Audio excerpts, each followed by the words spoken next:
I'm going to say it's in here.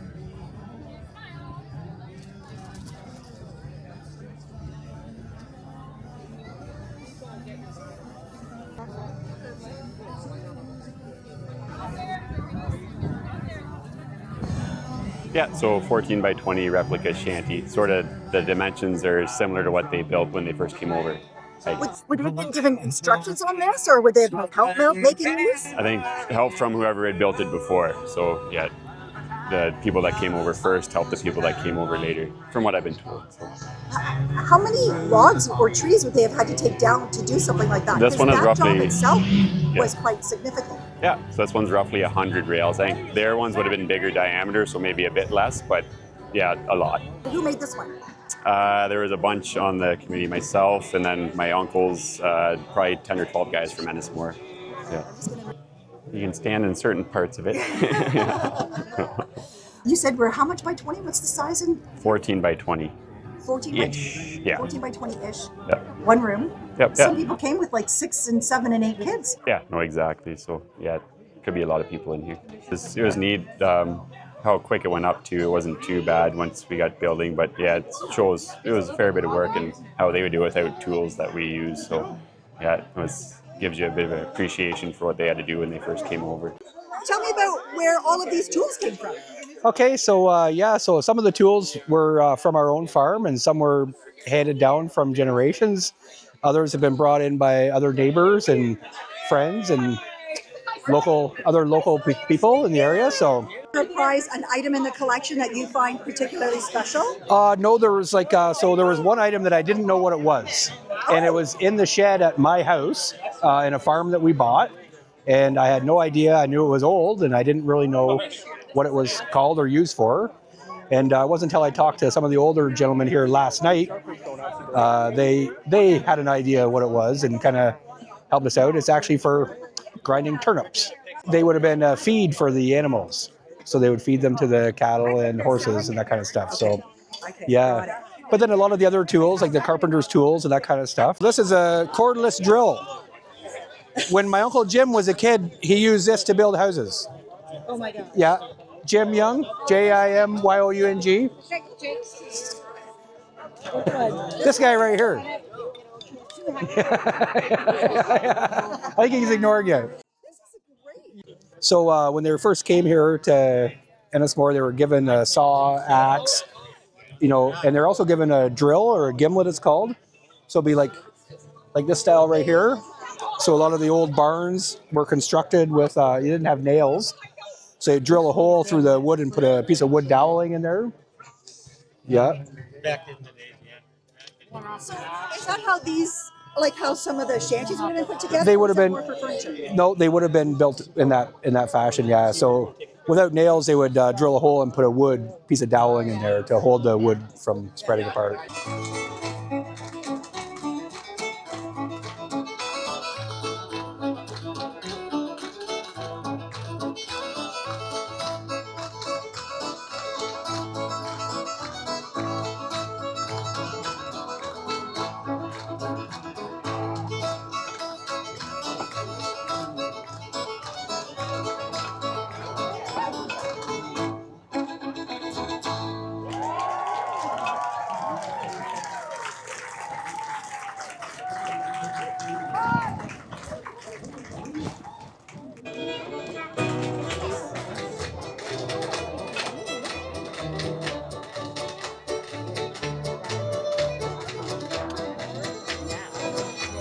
Three, two, one, go!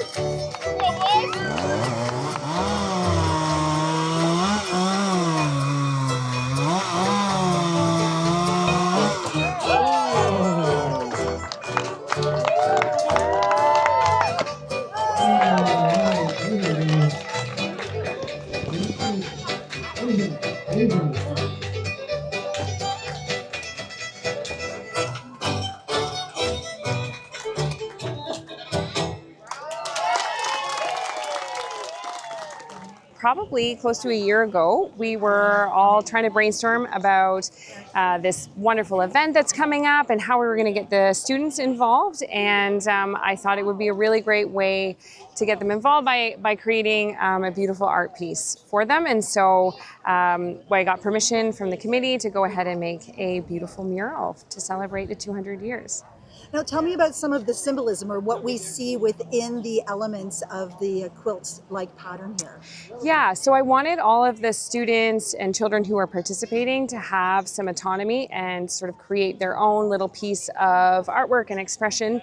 And so I thought a quilt pattern would be the really great way to do that, and sort of interweaving different stories. And there's so much rich history with quilts and the Irish. And so we came up with a double chain Irish quilt pattern, which is what you see here, and that's the design that's laid out.